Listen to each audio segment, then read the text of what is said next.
New Galaxy Broadcasting proudly presents Integrative Hermetic Health with Hugo Rodier, MD.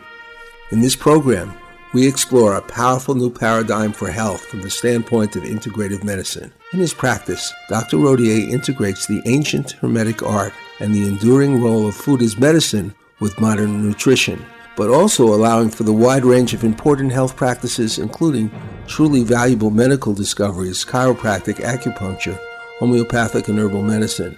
In this program, Hugo Rodier, an expert in intestinal health and nutrition, will help the audience discover an approach that focuses on actual cures, not the masking of the elegant simplicity of many health solutions for the sake of profit. Profit too long has been an overriding motive of the pharmaceutical companies, and sometimes, sadly, by many in the medical establishment today. Good morning, doctor. How are you doing today? Good morning, Johnny. I'm doing great. I will have to say that I have really been trying to change my diet. It's a process.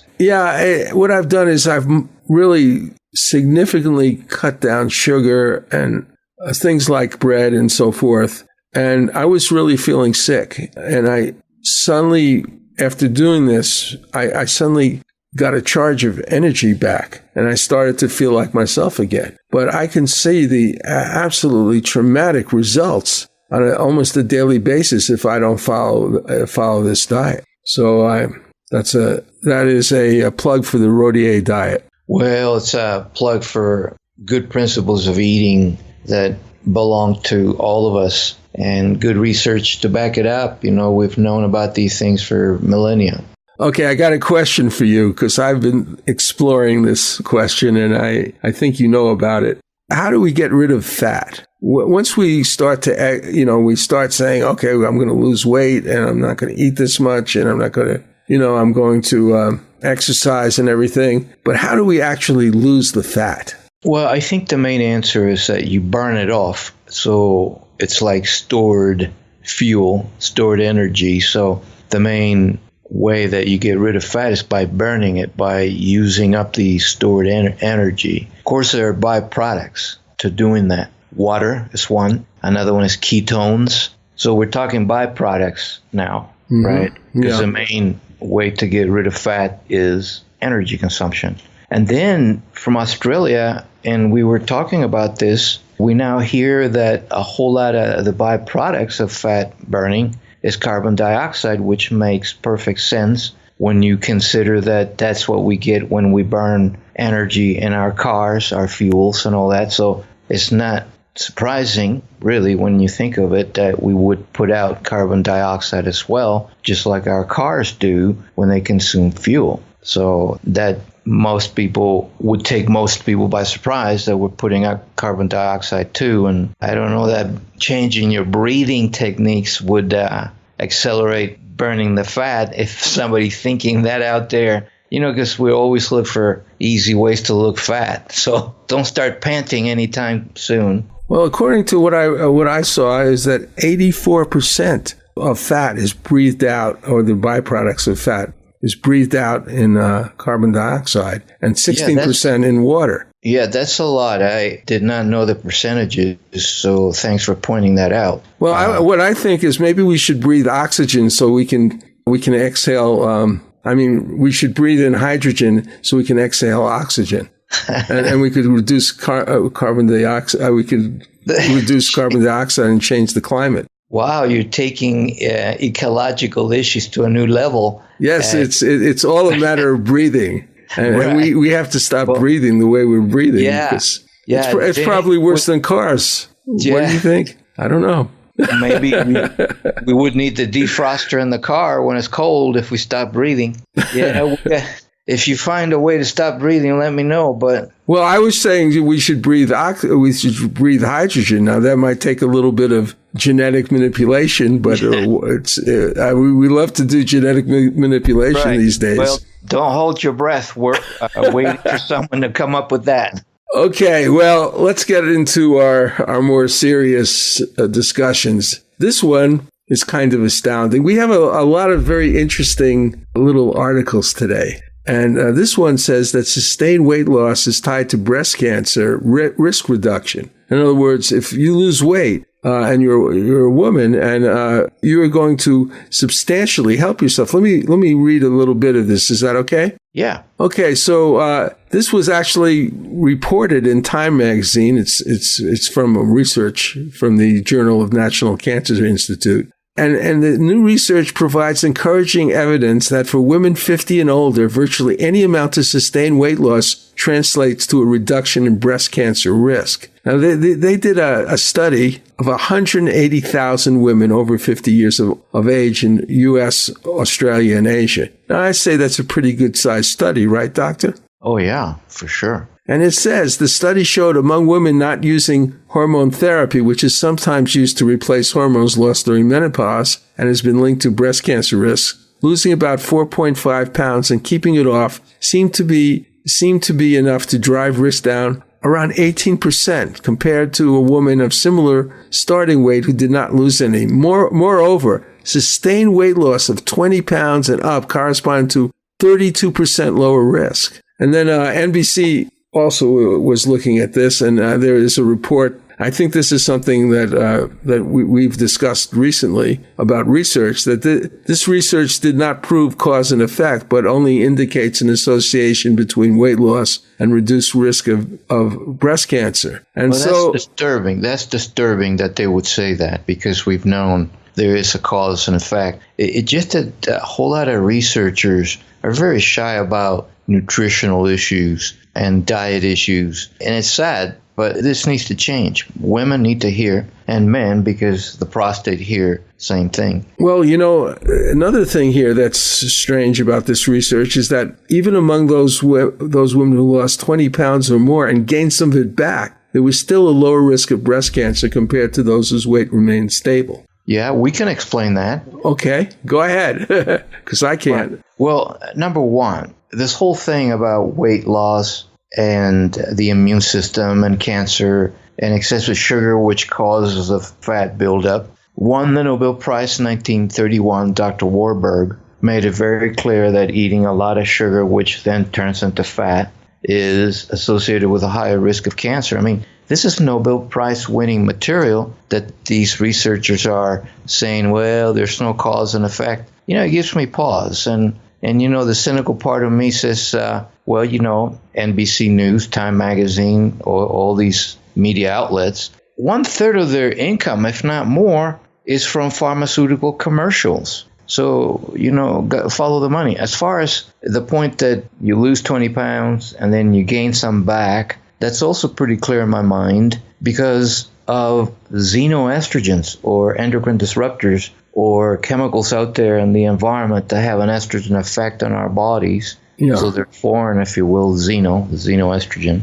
These chemicals, when stored in fat, so the more fat you have, the more you store xenoestrogens in the fat, are then more likely to overstimulate breast tissue and prostate tissue, guys, pay attention to.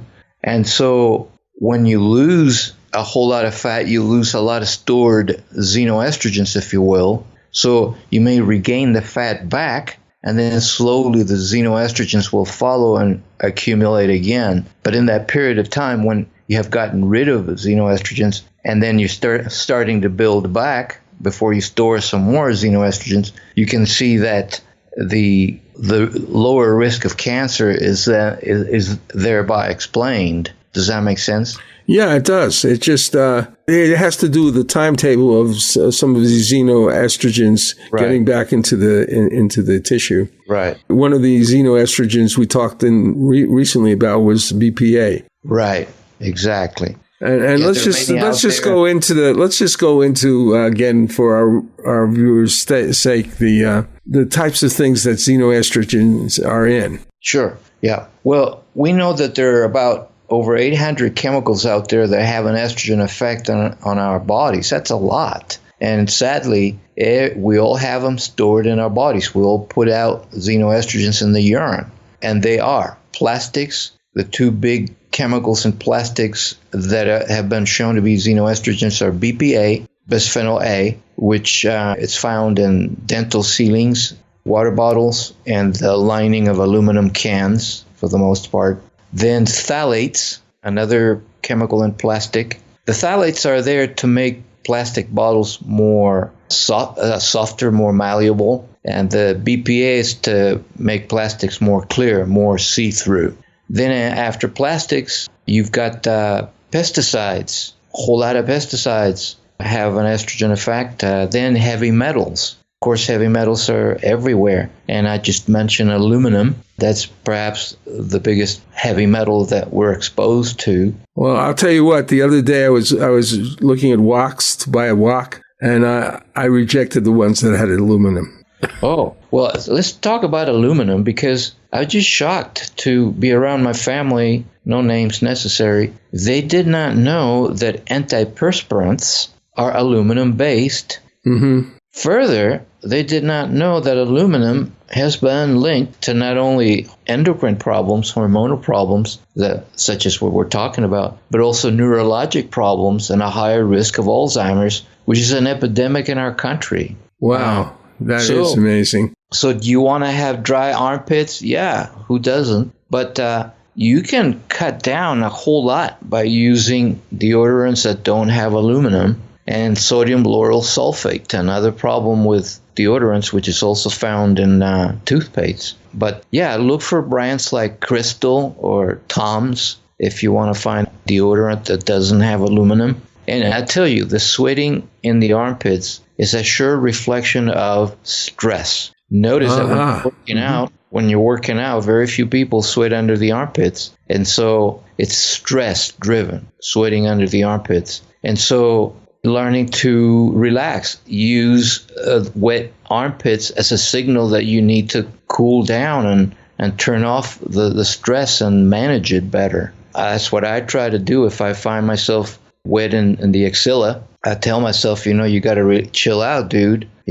Take a pill, Well, that's good to know. Yeah. In the next, we're going to be taking a break now. And we're going to focus on, would you say, the red hot chili peppers? We'll see. Yeah, you betcha. Let's do it when we come back. This is Johnny Bluestar, CEO of New Galaxy Enterprises, a media content development company.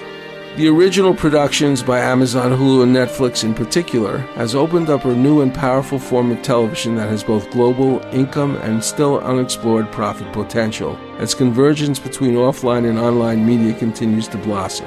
We can help persons needing creative help to turn their ideas for television pilots into actionable, marketable scripts. There's probably nothing more exciting in the field of entertainment than these new vistas online, as that capacity crosses more and more to the big screen, and the opportunities for instantaneous online projections of any type of media in that perennially popular venue. To learn more about New Galaxy, see samples of our work, or talk to us about your project, please go to www.newgalaxyenterprises.com and fill out the contact form. It is the 15th century. El Tesoro de Cielo, a Spanish treasure ship, sends a scouting expedition to a strange island. Golden statues surrounding them prove the enormity of their find. Suddenly, hordes of ghoulish creatures with scaly green flesh and skeletal wings descend upon them from the sky. What do you think of this, Rufio? These creatures are fragile, Captain. We can take them with our swords. They seem supernatural. Who knows what powers they possess? Fallen angels, weakened by their treason. By God! Are you saying they're Nephilim, the devil's host? I'm saying, whatever they are, we can take them. Do any of you cowards dare join me? Up against sharp knife-like nails and hideous fangs, the men's swords rip into slimy green flesh. Though black blood pours copiously from their half-naked bodies, creatures miraculously persist. Can the crew survive this bloody, cursed battle? Find out more by Googling The Thrice Born, a new sci-fi supernatural novel by Carlos Lopez Avery and Johnny Bluestar. Google with the words Carlos Johnny Kendall, The Thrice Born. That's Carlos Johnny Kendall, The Thrice Born. And now Back Home, a moving ballad by Doc Skinner.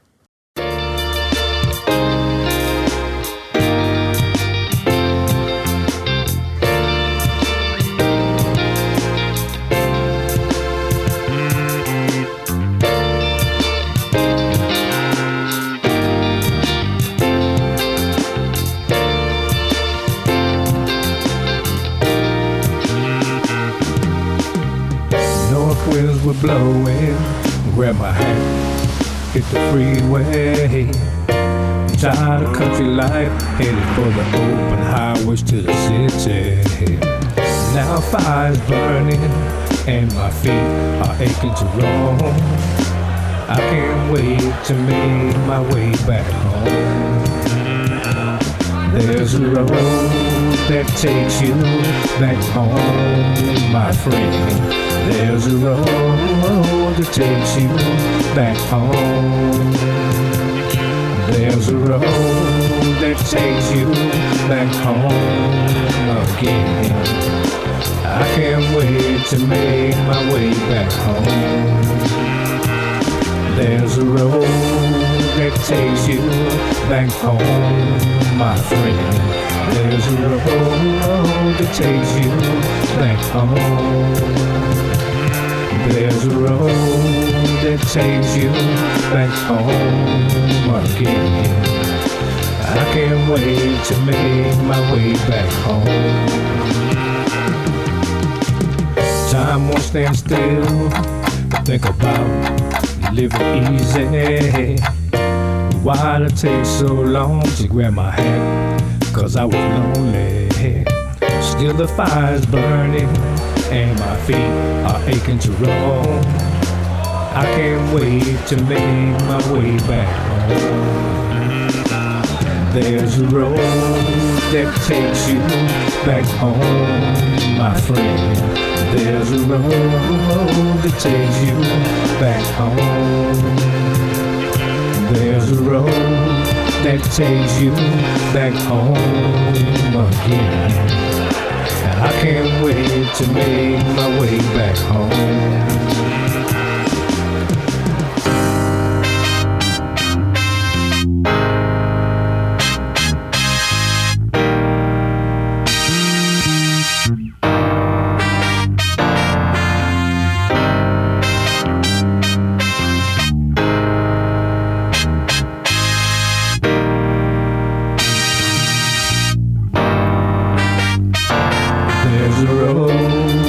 Takes you back home, my friend.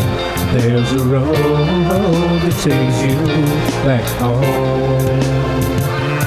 There's a road that takes you back home again. I can't wait to make my way back home. We're back on the Integrative Hermetic Health Show with Dr. Hugo Rodier, and Doctor and I have been talking about our next little article. I preface it by saying the Red Hot Chili Peppers, but I wasn't really talking about the band. I know everybody's disappointed. But anyway, these chili peppers are a culinary, they're food, and they did not make the Rock and Roll Hall of Fame. But anyway, here's the article. Regular chili pepper consumption may reduce risk of death from heart attack and stroke. Now, I find this to be really strange. I wonder how people get this idea to do a study like this, Doctor. Well, epidemiology studies of a lot of people will suggest these things. So these researchers begin to see that, hey, the more chili peppers you eat, the less heart attacks. Let's study this thing and, formalize this group, that group, and let's go at it. And over time, they figure these things out. But also, I got to say that a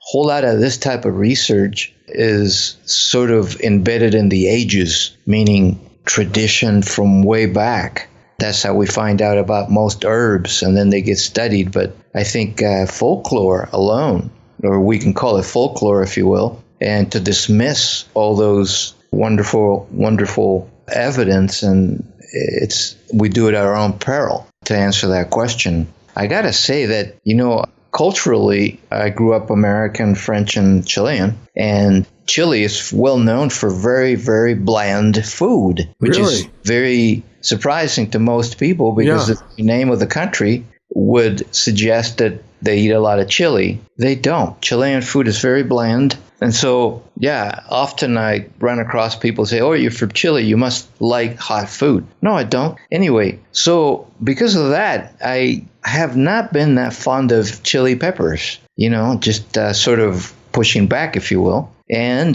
tasting a few, I just didn't find them to to my taste. I'm used to blander food. So I've had a bit of a negative image, especially when sometimes chili peppers will aggravate gastric symptoms. But if you have a strong stomach, you should go for it. This is a very good study showing very clearly that you reduce the risk of heart attacks and strokes if you consume chili peppers. And do you have any idea why, Johnny? No, I really don't. I mean, unless somehow the chili peppers might burn out some of these problems in the in microbiome, some of these particular gut bacteria, that they would kill them. Well, you're very close to the mark. It has a lot to do with the microbiome, because the microbiome essentially produces inflammation if we're eating the wrong things. It turns out that capsaicin, the main micronutrient in chili peppers, is a natural anti-inflammatory. And so we know that then it's having an effect on our microbiome to reduce inflammation. That inflammation will end up leaking out of the gut and going to the lining arteries. Oh, I see. Mm-hmm. Yeah, so that's why you see less heart attacks and strokes. So think of an aspirin a day, okay? Where people have been told for a whole long time to take a baby aspirin a day to reduce the risk of strokes and heart attacks. So think of it as the same thing. Now remember that aspirin comes from the willow bark. So we're talking Mother Nature again, naturally decreasing inflammation. And by the way, tying the thing to our last article, our last segment, sugar is highly inflammatory because it messes with your microbiome as well. Let's go back to this baby aspirin business. It's worth repeating that we no longer recommend people to take a baby aspirin a day. And sadly, I still run into patients who are still doing it. What are the side effects there? Well, that's the problem. That's the problem right there. You hit it right on the head. Yeah, we have more gastrointestinal problems, ulcers, gastritis, even kidney problems, even liver problems.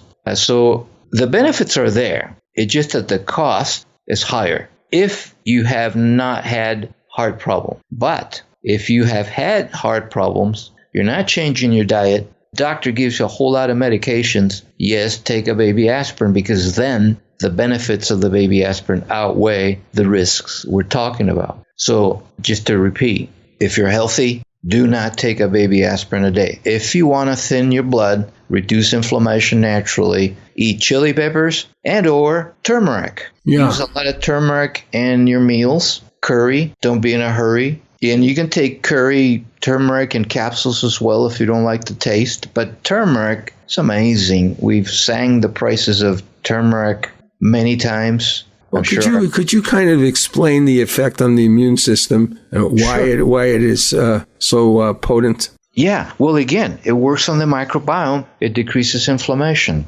It also thins the blood. It also lowers sugar. It also lowers the risk of cancer because of anti-inflammatory effects. In fact, turmeric is about to become an adjuvant chemotherapy agent, meaning that when you take it with other chemotherapy agents, it potentiates synergistically the effect of that other agent, chemotherapy agent. And by the way, a whole lot of anti-cancer drugs came from Mother Nature, and the two that come readily to my mind are tamoxifen and vincristine, which I'm sure most people don't know. Mother Nature came up with those. So the same as turmeric and capsaicin chili peppers. Oh, did you know that we have capsaicin cream you can put on owies? No, I never heard of that. Yeah, you can buy it over the counter even. Capsaicin chili pepper gel. You put it on, say, a sore back or contused muscle. Anywhere you hurt, you can put on capsaicin cream and get anti-inflammatory effects topically. My daughter told me recently that she put some peppermint essential oil on her back was hurting. Yeah. And it really affected her immediately. Is that possible? I mean, is there an explanation for it? Well, sure. Peppermint is also like capsaicin. Lots of good reports on peppermint. MSM, sulfur, also anti-inflammatory. It's a sulfur-based compound, also in gel form. You can put it right over your back if you're having back pain. So there's a whole lot of ways to deal with inflammation, short of taking prescribed drugs. which can have problems. Well, that's very interesting. We're going to go to another article now. I'll see what you think of this. FDA grants approval of omega-3 acid drug to lower risk of heart attacks and strokes. Now, this was actually published. The study was elsewhere, but it was printed in the Wall Street Journal. And it's talking about how the FDA expanded approval of Amarin's Vascepa, icosapent,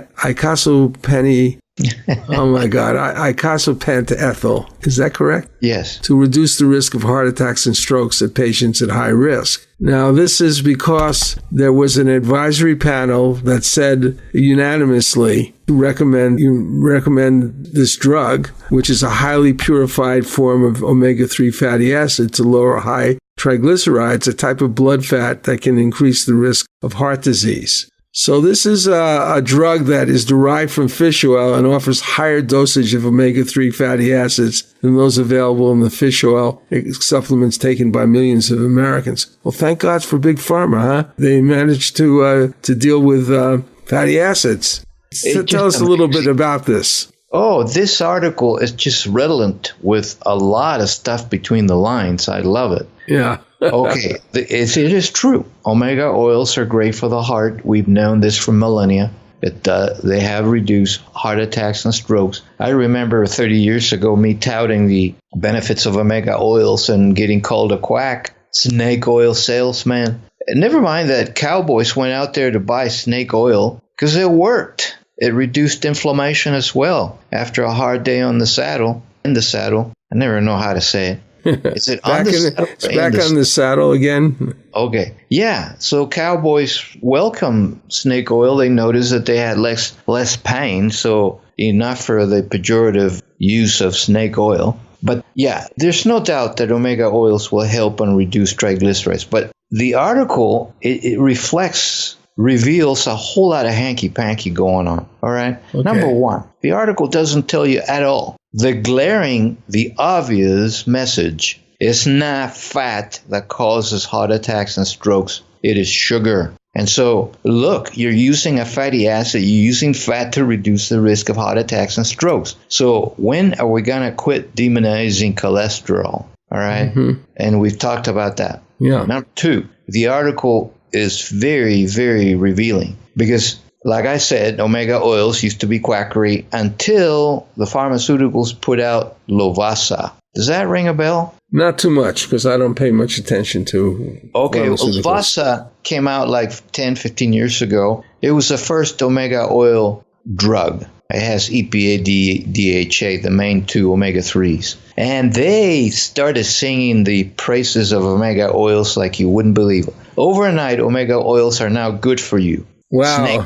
Yeah, follow the money. And so all these articles and conventions and doctors being wine and dine to prescribe Lovaza to lower triglycerides, to lower the risk of heart attacks. And yeah, miracle drug. All of a sudden, Big Pharma improved on Mother Nature. Oh, by the way, don't buy that crap over the counter anymore because our drug, Lovaza, is more pure, more effective, and a whole lot more expensive, but hey, don't worry about that. Well, this one is Vascepa. I guess it's a newer one. Right, that's what I'm leading to. Yeah, okay. So after Lovaza saturated the market and docs quit prescribing it because other cholesterol drugs come out, and then there's a bias against natural things, so pretty soon the sales of Lovaza plummeted. And then omega oils became bad for you again. Hey, they don't work. So I saw plethora of articles coming out in the medical literature. Hey, omega oils don't work. Don't worry about it. It was so quackery anyway. And boom, now they're back to being really good for you.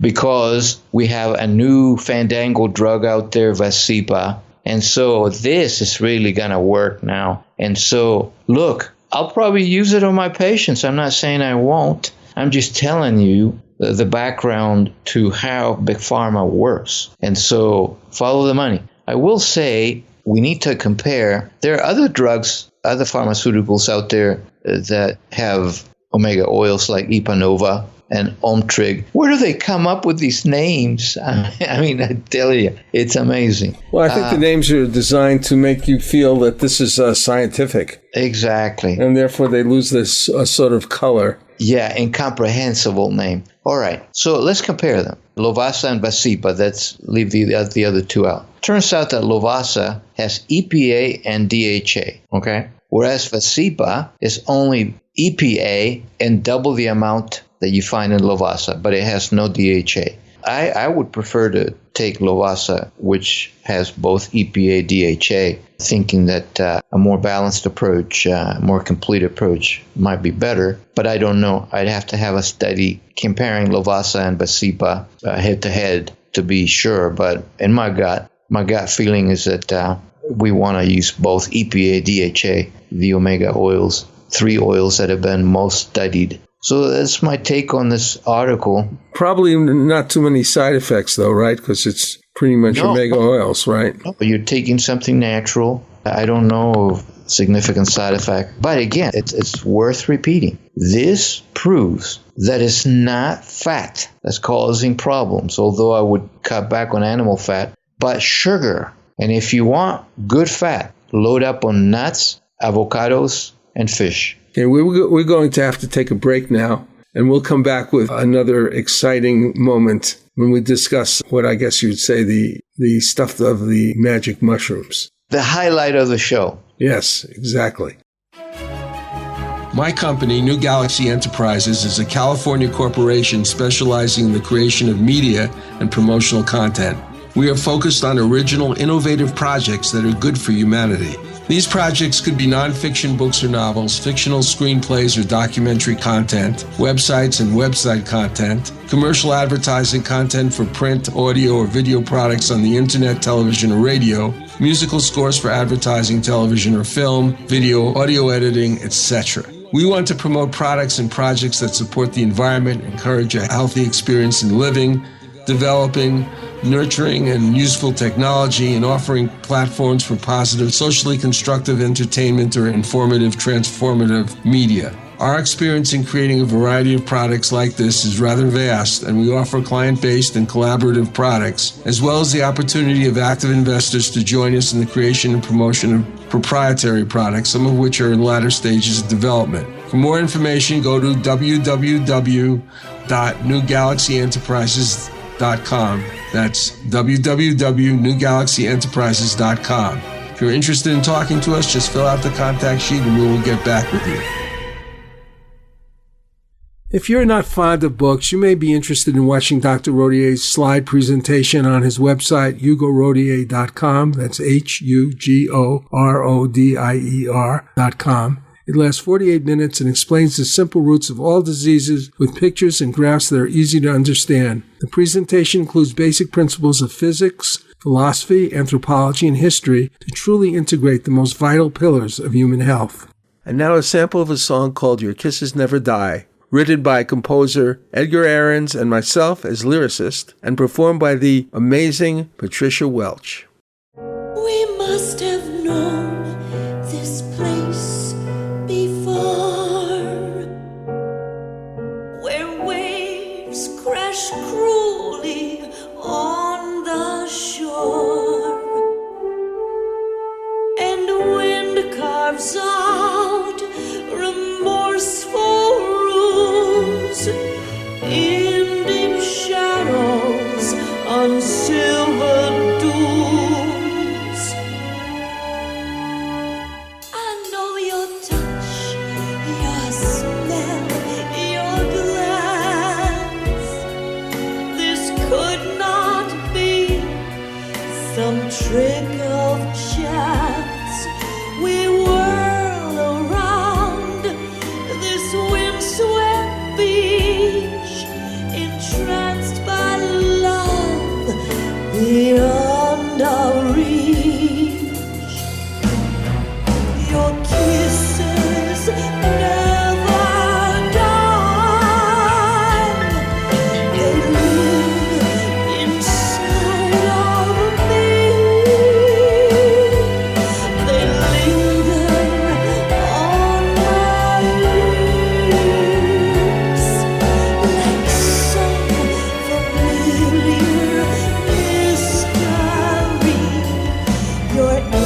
just touch has giant wings that beat against the sky.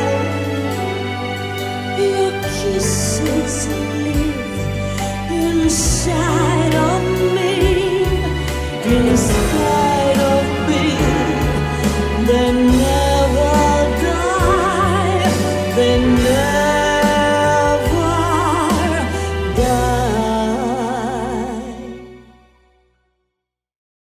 Drugs are designed to treat the symptoms of disease, and it's just so blatant how they call it health care. Really? No, it's disease care. If you want health care, quit eating sugar, relax more, clean the environment, have better relationships. That's health. Well, of course, you're interested in consciousness, too, as well, correct? I am. Well, we have an article here called Psilocybin, No Serious Problems to Cognition, Emotional Functions. Now, I do say here that this is a UK investigation. They only used the drug on 89 volunteers aged around 35. And so these people took basically this is the active ingredient, psilocybin in magic mushrooms.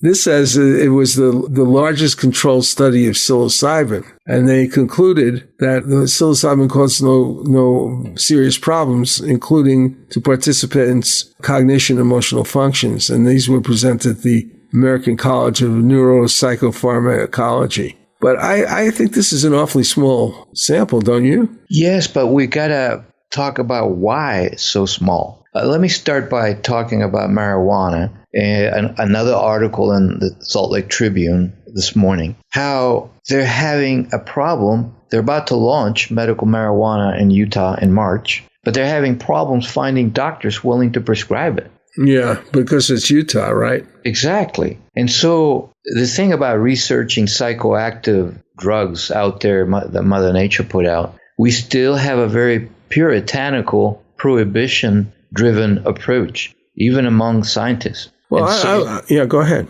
They're being very shy about studies like this, but this will change. And then we'll see bigger studies. But I think this study is big enough to say two things. One, we've always known that Mother Nature has provided psychoactive substances for us use prudently in a coached way, in a safe environment, and we have totally thrown out the baby with the bathwater, prohibition, drug issues, etc., etc. And it's sad. Now, will hanky-panky happen? Of course. It happens with cars, with guns, with knives, with anything, sex, food. Humans can abuse anything, you know?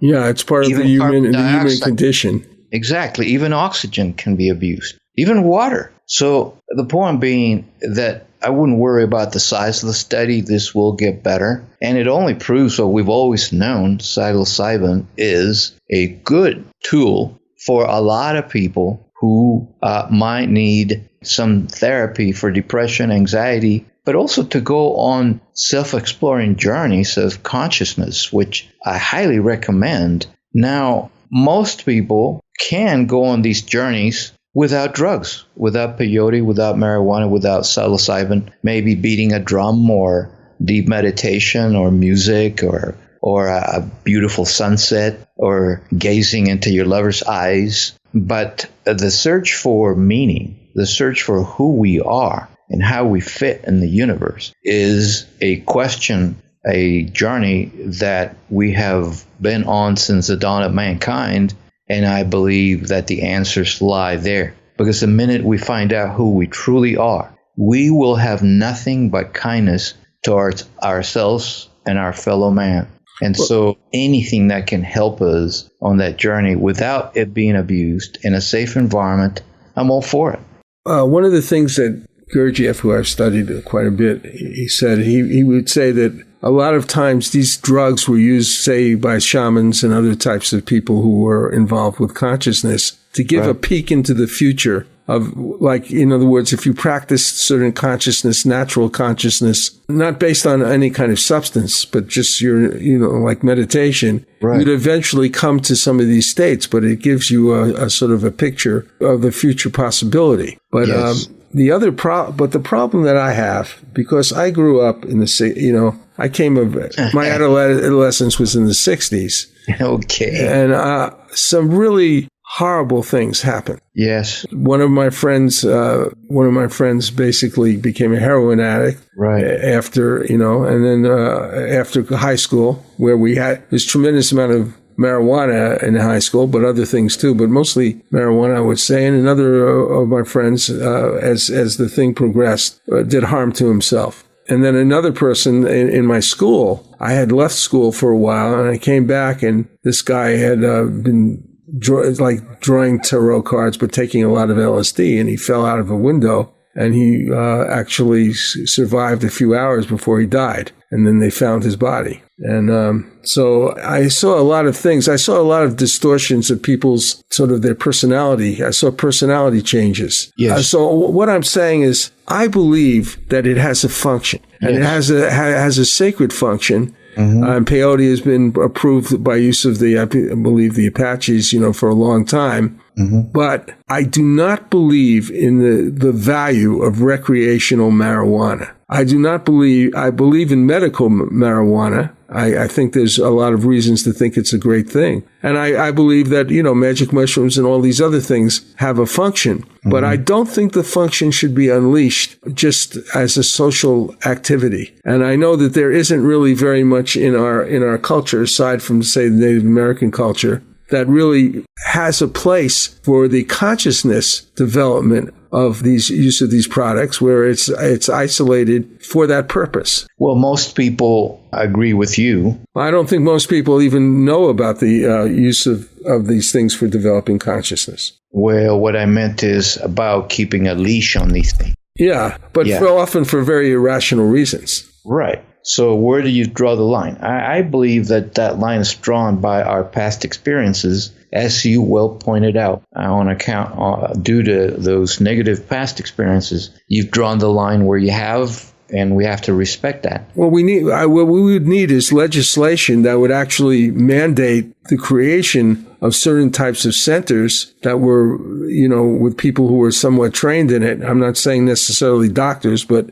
they were trained in handling these situations, which existed, during the time when LSD was really common and there was a lot of LSD exploration. Certain scientists, they would create conditions like this. Yes, and that's what we see in countries like the northern countries in Portugal. There are success stories that people should explore, because they've done exactly that. They created centers where people can safely use these things. And you were telling me off the air about somebody giving you magic mushrooms unbeknownst to you. Repeat that. Well, I was in the company of somebody who basically was associated with a co-op, and this person, I would say, was not a giant in ethical consideration of maybe the things that he would do.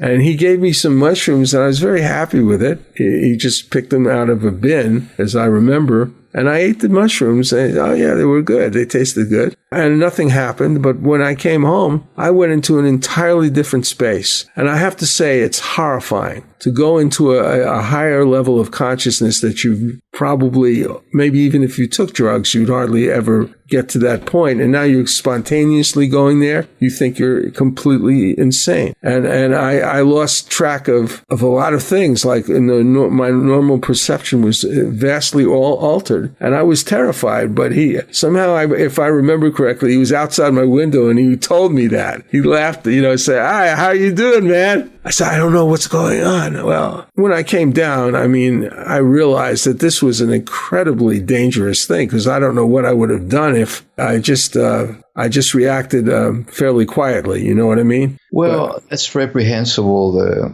that guy's behavior. And that's why I emphasize, if you're going to do these things, you need to do it in a safe environment with a coach and the right dose. Turns out that you might have had too much. Also, whatever you ate in the past 24 hours will interfere poorly with psilocybin and other things like peyote. So when you contemplate going through these experiences, a good shaman, a good coach will tell you don't eat this and that before, 24 hours before. And most of it is what we talked about. Get off sugar and things like that, alcohol, which is sugar. And so I think it's a good article going back to your presentation. No serious problems with cognition, emotional issues with psilocybin in a controlled environment. And I think, that is the answer, is to have more of a definition and a public understanding of what a control environment is. Because I think what I see mostly in terms of news, it's medical marijuana and it's recreational marijuana. But we're not talking about either. I don't believe in recreational marijuana. Number one, if you do it that way, it loses its effect. And so it has very little kick if you do it all the time. And so if you do it judiciously, I think you'll have a better effect. And so when you see people smoking it every day, day in and day out, watch these people. They don't act any different. Do they feel different? I doubt it. I'm not shy about these things. I have tried it, but I don't want to do it all the time. And very, very judicious use, you can feel, change, which I'm comfortable with. And so my line is drawn at medical use, of course. Well, someone is going to toot a little bit on a special occasion, I think that's fine as long as you're with people who can be there for you. Well, another thing about marijuana is how it's hallucinogenic, and it really is. It can be. It can produce a very altered state of consciousness in the right situation. And sometimes it's not the right situation if you're just fooling around with something. And I think if you have training in meditation, things like that, and it gives you more of a chance of navigating what might happen to you. Again, you need to have someone there who cares for you, a good coach, if you're going to get into these things. I highly recommend psilocybin, ketamine, all these psychoactive natural substances to people who have tried a whole lot of pharmaceuticals and they're still battle depression, anxiety, and a whole lot of other psychiatric issues. What have you got to lose? If you find a lot of negative articles, follow the money, you'll find that a lot of these articles are put out by Big Pharma, who stands to lose a lot of money when these things become more popular and more controlled. And I guess another point is that in terms of the use of these drugs under a serious prospectus, on a judicious perspective, it does lead to a kind of self-discovery. Exactly. So, this whole thing about education, one day we'll have to tackle this. But our educational system, designed over 100 years ago by robber barons, who donated a lot of money to create our educational system, right, is designed to create cogs for a huge industrial machine. They don't want you to think, okay? So our schools are not designed to foster free thinking, logic. No, just memorize a bunch of facts, push this button, that lever, you're good to go, here's your diploma. And there's a use for that, but we're not training our young people to think. I rebelled against the system throughout. In a gentle way. I wasn't a rebel rouser, but I just said, okay, I'm going to jump through these hoops. When I get out, I'll study my way. And I'm glad I did. And I see a big difference in training. Well, I would like to go into this more, as you were saying, perhaps in another program, but we are out of time right now. And that's sad. But anyway, I do think that's an extremely important point that you're bringing up. Mm-hmm. And so I will see you again. Thank you very much, Johnny. We'll be in touch. Thank you. Bye. The Coalition is a unique project designed to empower its members both individually and collectively. Besides individual empowerment, its broader focus is on the restoration, protection, and enhancement of citizen and human rights throughout the world through the aid of its members. As this project is centered in the United States, our first task is to create a website and social network infrastructure to promote collective efforts to take back our rightful control as citizens over our government as designed by our founding fathers. Although we must begin with the social network restricted to United States citizens, the organization will also host a global dialogue for the discussion of human rights by citizens of democratic nations throughout the world. If you're interested, please check us out in the GoFundMe.com website, entering in the search field the Coalition for Planetary Empowerment. That is, go to GoFundMe.com and enter in the search field the Coalition for Planetary Empowerment.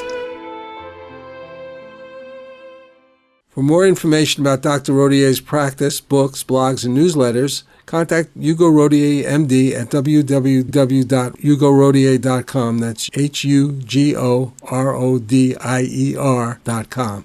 And now we go out with Nataraj, a song about the cosmic dance of creation by Lightstorm.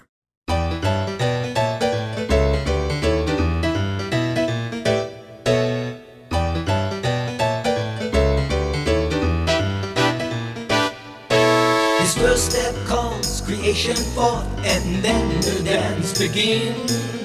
It changes with each single beat. He lets his hand drum sing.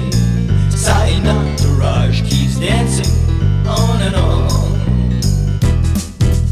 Atoms swirl as burning light in supernova style. It is the dance of life and death. Can you see his blissful smile? Nataraj keeps dancing on and on. Nataraj, our dance of love is glorious to mine. I dance with you deep in my heart. I am your loving child.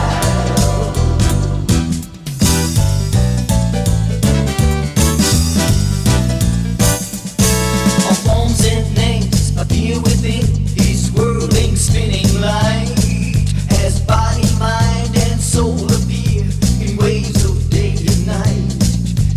Nataraj keeps dancing on and on. His eyes are closed in silent bliss. His smile is ecstasy, as love and light expand and whirl